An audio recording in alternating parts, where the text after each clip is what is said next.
Can you remember back to when shop walls were plastered with tool brand pinup calendars? Snap-on, RIDGID, Matco, every month. Another glossy poster.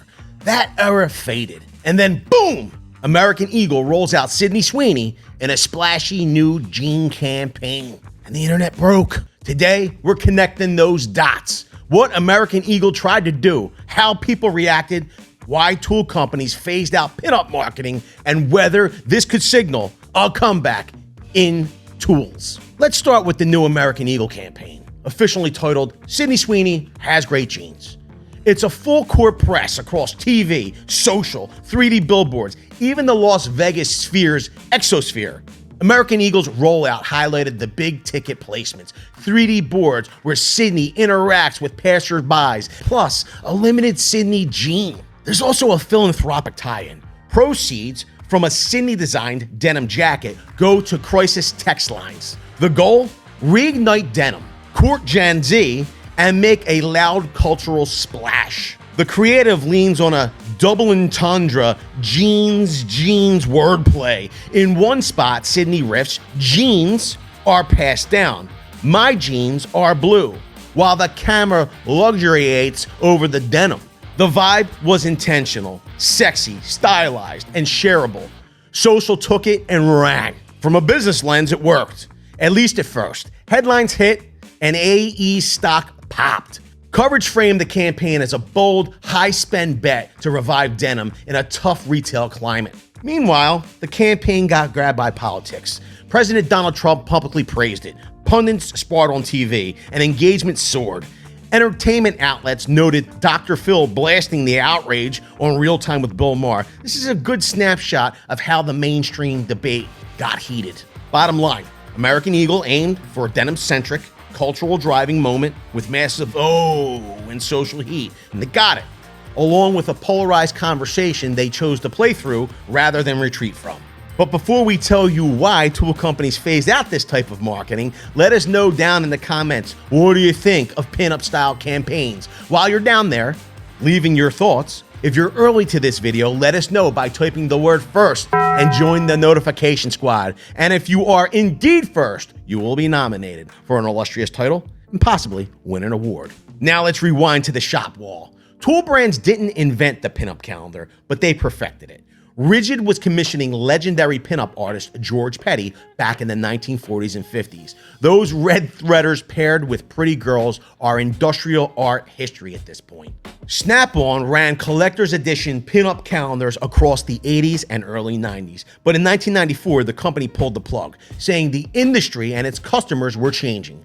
By 1995, the brand pivoted to cars only. Snapshots, a vehicle calendar line that's still a thing. Matco tools kept the tradition alive longer. Their 2012 through 2016 calendars featured photographed pinup models and later illustration hybrids. Some editions were created by photographing models and painting the images into classic pinup art. Makita USA ran its Miss Makita, Señorita Makita poster calendar program into the early 2010s. There are official press releases for 2012 and 2013, downloadable calendars. After that, Makita US content shifts toward product and pro-user storytelling.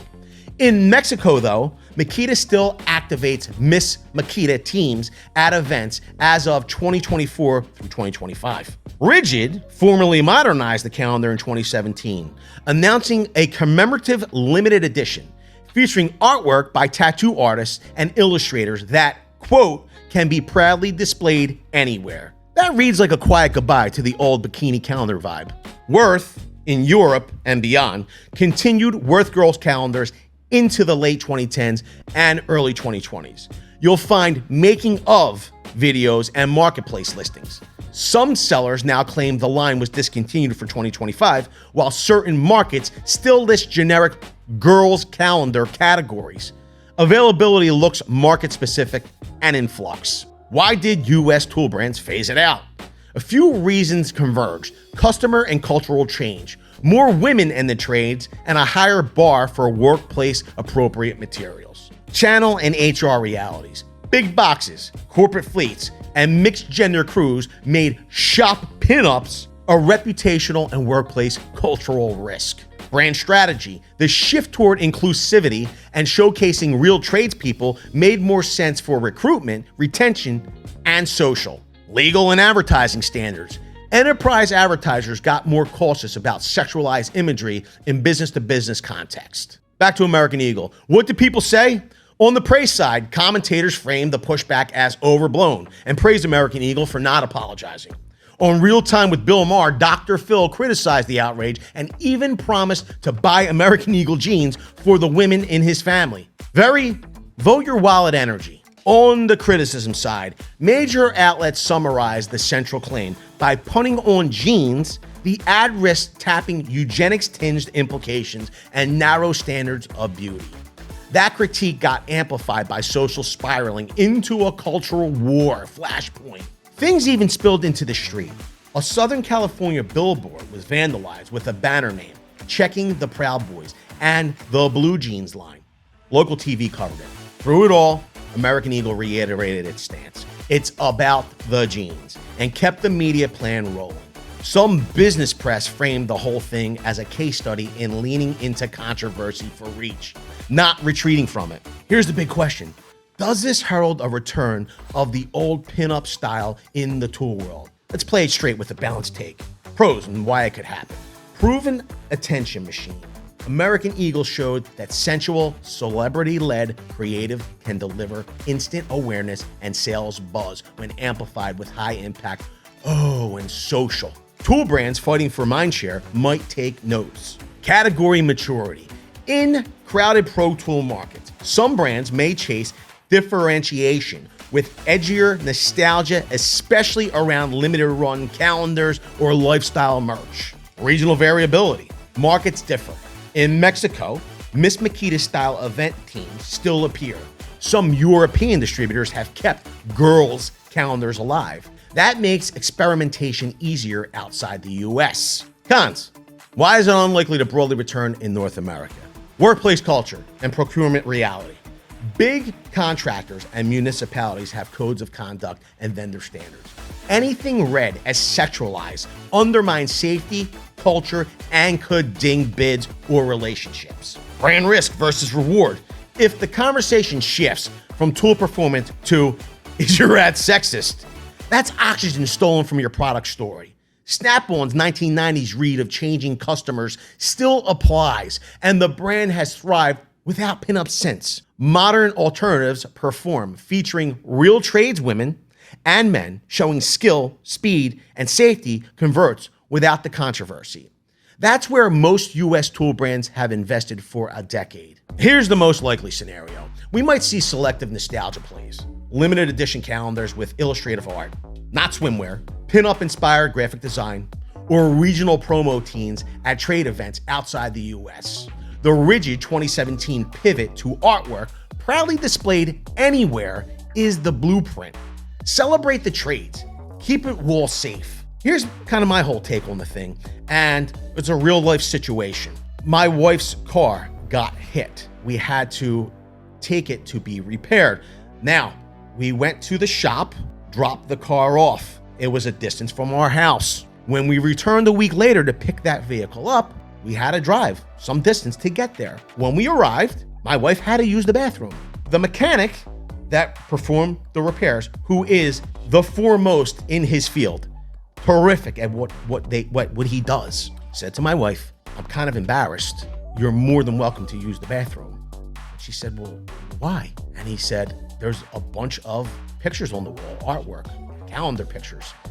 I just want to let you know before you use the bathroom. I'm really sorry." Even he was kind of embarrassed. And here's the thing. There are not only more people, women, in the workplace, there are more women in everyday situations compared to 20, 30, 40, 50 years ago. I was with my wife, but here's the thing. What if there was a situation where it was a single woman and they had to use the bathroom in this place? Would they become fearful because of what they're seeing on the wall in the bathroom? Would they fear for their safety? You have to be mindful of what you're projecting out to the world. You might be a harmless person, but that might not be what you're projecting and what people are seeing. So we always want to be mindful of others, in my opinion. So with all that being said, what would be my odds for here in North America of what we're going to see? Full throwback, swimsuit, bikini calendars, I'd say very low.